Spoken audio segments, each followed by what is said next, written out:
Today we're talking about business contracts. Good times, folks. Good times. My name's Stephen Kane, aka Legal Amigo. I'm a Stanford-trained, California-based attorney. My main expertise, my bread and butter, has to do with business law, business contracts, business litigation, but really all sorts of areas of law. I'm also a legal tech startup founder. I've been working for the past 10 plus years to help people resolve disputes more fairly and more efficiently, help make the legal system more fair. It's been an uphill battle. I can tell you it's not easy, but I haven't given up, neither should you. I'm making these videos so that people can help themselves when it comes to the law. And hopefully this does help. So let's get to the video at hand today. We're going to talk about 5 practical tips when it comes to business contracts. So I guess we should define what a contract is. I think basically people have a sense of that. But let's define what it is so that we can sort of lay the foundation for the rest of the discussion. So for a contract to be valid, there has to be 3 basic elements, but really about 5 or 6 elements so that it stays legally valid. So the most important basic elements are that there's an offer, at least one offer by one party to another. There could be offers back and forth, but an offer, an acceptance of that offer, or multiple offers back and forth, right? And consideration for that offer. So money or something of value exchanged hands. So I offer to mow your lawn. You say, yes, please come mow my lawn. And you pay me. If you don't pay me, we can't make a legally valid contract. If you pay me, we can make a contract, okay? Offer, acceptance, consideration. Then there are some other factors also to keep in mind, like the people signing the contract, did they have the capacity to do so? So minors, for example, people under the age of 18, not allowed to enter contracts. Parents can enter contracts on their behalf.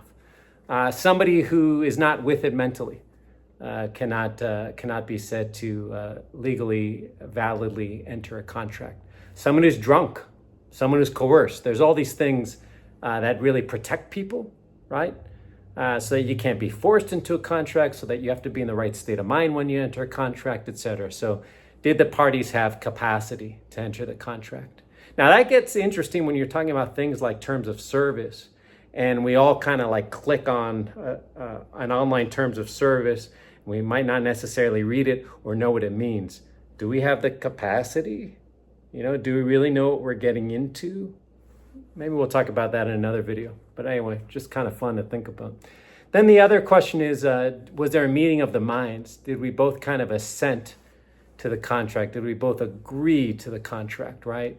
Was there confusion over it, or did we both know what we were getting ourselves into? And then the other thing is the contract has to be legal. So if I make a contract with you to do something illegal, then it's not going to be legally valid. So that's pretty simple. So offer, acceptance, consideration, capacity, assent, legality. Okay, so that's kind of what a contract is. Then we should think about what type of contract do we need. And I think it's really important that a contract kind of match the need, that a contract match the situation. So do you really need a 300-page contract if I'm going to come mow your lawn?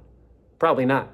It's probably reserved for, a major multi-million-dollar transaction, right? A 300-page contract, a musician's label deal, perhaps, right? Although those are a little wonky. We'll get into that in another video too. But there are different types of contract. You don't need to have anything in writing to have an enforceable contract. There are such things as oral contracts. So let's talk about that. So there's oral contracts. There's contracts we can make over text and email. There's written contracts. We can use a template that we get online for that, or get a lawyer to review it. So let's talk about those different areas. An oral contract. I can say, hey, I'm going to come mow your lawn. You're going to pay me $30. I'm going to do it next Tuesday at 5 p.m. And you say, yes. That's an oral contract. So if I don't show up, you could say, hey, we had a contract. We had a deal. You didn't show up and mow my lawn. Because you didn't show up and mow my lawn, I lost a beautiful lawn competition. And you owe me $1,000 because I wouldn't have lost it if you'd mowed my lawn, right? Breach of contract, those are the damages. Or I could show up, mow your lawn, you didn't pay me the $30, and I say, hey, we had an oral agreement for you to pay me, and you do need to pay me. Now, You can have an oral agreement over a lot of different business dealings. So keep that in mind. You don't always need a contract. And so the smaller the transaction, the less risk, the less potential liability, maybe the more you know someone and trust them, then the more you can have an oral contract, but still enforce it in court if necessary.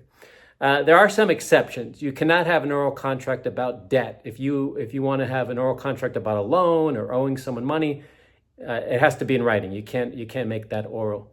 You cannot have an oral contract about real property. So if I'm buying your home, or we have a lease agreement for you to rent a condo I own, then that has to be in writing. If I'm buying or selling something worth $500 or more, generally speaking, the more that a good is that I'm selling or buying, then that has to be a written contract, not just an oral contract, or it won't be enforceable. I mean, we could agree to something and do it, but it wouldn't be like legally enforceable where I could take it to court if it's just oral. Also, when it comes to marital agreements, prenuptial agreements, or anything related to divorce, that has to be in writing. Also, if a deal involves more than a year. So if I say I'm going to mow your lawn every Tuesday for the next 2 years, that has to be in writing. If it's less than a year, if I say for the next 11 months, it doesn't have to be in writing. Now, $30 times 52, maybe because of the dollar amount, we should put it in writing. But anyway, if it's less than a year, it doesn't have to be. And then the other thing is that if there's a contract that goes beyond the life of each or one of the parties, like if we're making a copyright deal, I write a book and you're going to own the rights to it after I die, that has to be in writing. So certain exceptions to keep in mind, but you can basically make an oral commitment and have that be legally enforceable. Now, the question is, how do you prove it in court? Well, testimony is evidence. I could say, hey, here's what you told me, and the court can decide, the jury can decide if they believe me. There have been some famous cases about that. Also, maybe if we have a text message or email, just referencing it, that could be evidence, or photos that I showed up each time to mow the lawn, or maybe I have bank statements that you paid me $30 every week for 6 months, but then stopped, but it was supposed to be 11 months, and I have a text message showing that. So there's different ways to prove it, but if in doubt, it's better to have it in writing. I'm just saying you could make an agreement orally. Now, you can also have a contract over email or text. Not every contract has to be signed. There's contracts where you can have electronic signature. There's contracts where you have to sign like with wet ink, with actual pen to paper. And there's some contracts that do require signature, but for a lot of contracts, you don't need a signature. It can just be all the things we talked about, and then you're agreeing to it over email or even text, right? As long as it's clear that there's offer, acceptance, consideration, that we have the capacity to enter this contract, that we're assenting to the same terms, that there's a meeting of the minds and we agree and it's legal, then it could be over email or text, generally speaking. There's some exceptions. So Google it. If you're making a contract on a particular thing, Google it to see if it has to be in writing. Maybe you'll get a good answer there. But you can, if nothing else, at least do it in email or text. So like I was talking to some people in the entertainment industry recently, and they work with studios, and they're creative types for studio projects. And a lot of times the studio will outsource certain aspects of production to like a production company, right? And that smaller production company will get a bunch of vendors to do work. And a lot of times they are in a rush to get work done. They won't make a contract. Sometimes there's misunderstandings about who owes who, how much money, when they owe it, or collecting on the money. Well, what you could do in that situation, if you're a vendor, is just send an email to the production company and say, hey, so just to summarize our call, here's what I'm going to do. I'm going to do XYZ by March 15th, 2025. It'll be $3,500. I'll let you know if anything changes.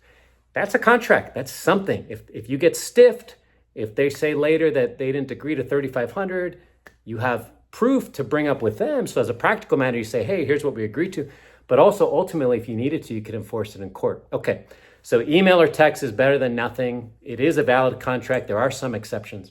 Then, you could use a template from online. So LegalZoom, Rocket Lawyer, a company called UpCounsel, UpCounsel, UpCounsel. They all have these like form agreements. I'm sure you all are aware. There's contracts you can get online.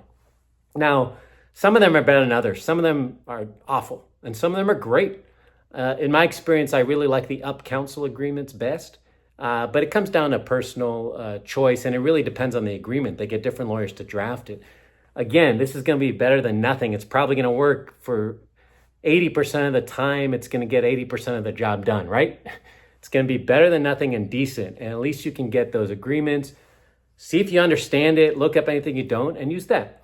And maybe you get that, like if, let's say that you do an email or text for something that's worth a few $1,000s. You do an oral agreement that's something that's worth a few $100s. You do a template online for something that's worth like $10,000 or $20,000. Now, sometimes you're going to want to get a lawyer involved. So that's the other type of contract you're going to want to get, is a lawyer reviewed contract where you each have a lawyer or one of you has a lawyer drafting it. Maybe you do that if the contract's worth $50,000 or more, certainly $100,000, right? Or if there's major risk, liabilities, major promises you're making each other, or if it's, for a multi-year agreement, just the more important it is, then the more you can spend, right? So obviously the lawyer can give you great advice, answer all your questions, give you peace of mind, and probably think about scenarios that people might not have thought about in the template that apply to you, because you're going to have a custom situation, and customize the agreement to you. Okay, so match the contract to the need. Those are the options. My second practical tip is make sure you all get on the same page about what you're expecting out of your business arrangement. This is the most important thing, because one of the major goals of a contract is to avoid conflict in the future, is to avoid issues in the future. Make sure that you both are very clear about what you're agreeing to, what you're getting into, what you expect. Make sure this is going to be a good partnership from the beginning. Get it in writing, not because you don't trust each other, although that might be true, but because you want to make sure you're on the same page. Miscommunications happen. So if anyone's ever like, I don't want to sign a contract, I believe in handshakes, say, me too, I trust you. This is to make sure we're on the same page.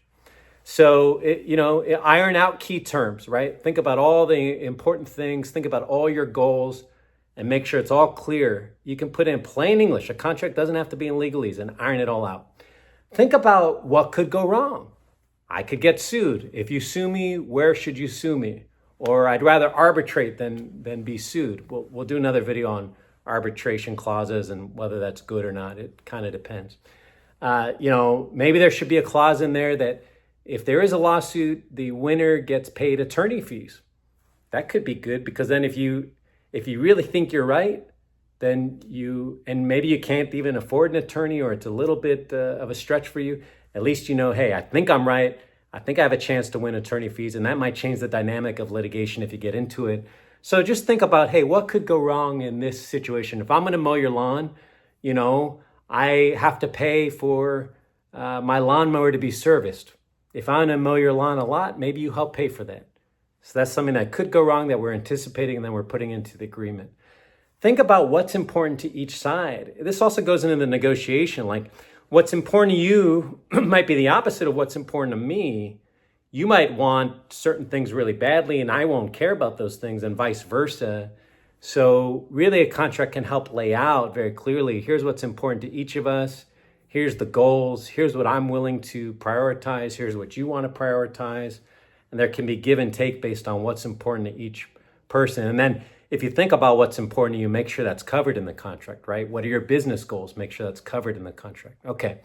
The third practical tip is read and understand the contract. I know that's basic, but a lot of people don't read contracts. Even if your attorney prepares a contract, read and understand it. Part of the value of having an attorney is being able to ask questions. Say, what does this mean? What does that mean? There's no dumb question. If there's any legalese, look it up. Look at Black's Law Dictionary to understand legal terms. Google it. Use ChatGPT. ChatGPT hallucinates and makes mistakes sometimes, but just triangulate your information. Use all three. Just make sure you read the full thing and you understand it, and ask about anything that doesn't make sense.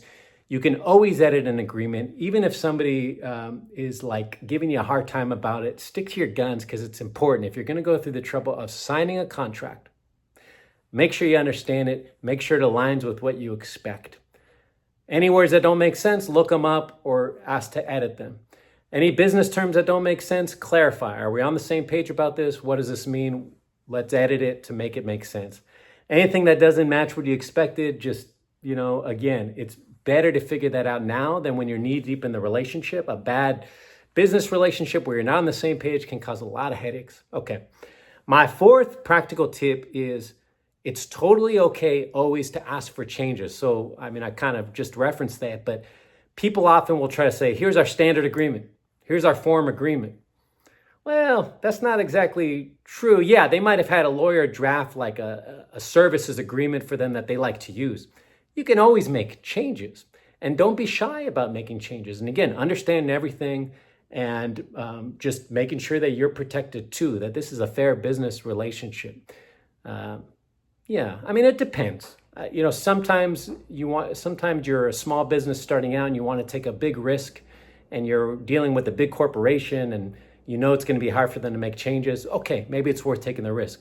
So it depends, but the more leverage you have, prioritize what's important, maybe ask for one or two big changes. That goes into my fifth practical tip, which is what you really need to pay attention to in a contract. What could really go wrong with a contract more than anything are any warranties you make or the other side makes, AKA promises, any indemnification, we'll talk about that, and any liabilities. So any promises you make, pay attention to that. What am I getting myself into? Can I afford to keep this promise? Because if not, I'm going to be on the hook.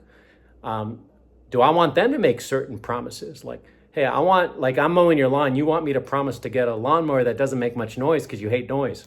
What are the promises? Both sides have to pay attention to that. Indemnification is really important. That means that if something goes wrong, that means if you get sued, I'm going to cover your attorney fees and I'm going to cover the judgment of the lawsuit. That's a huge thing. So if the contract's for $10,000, but you're asking me to cover you for $1 million, maybe I don't sign that contract. Or maybe I say, I'll cover you, but only up to the value of the contract, only up to $10,000. Or I'll cover you, but only up to the amount that my general liability insurance provides. And that's a real thing I've asked for that people will often agree to. Then liabilities. What could go wrong? What are the risks? You're asking me to mow your lawn and you have pet snakes? That's a big liability.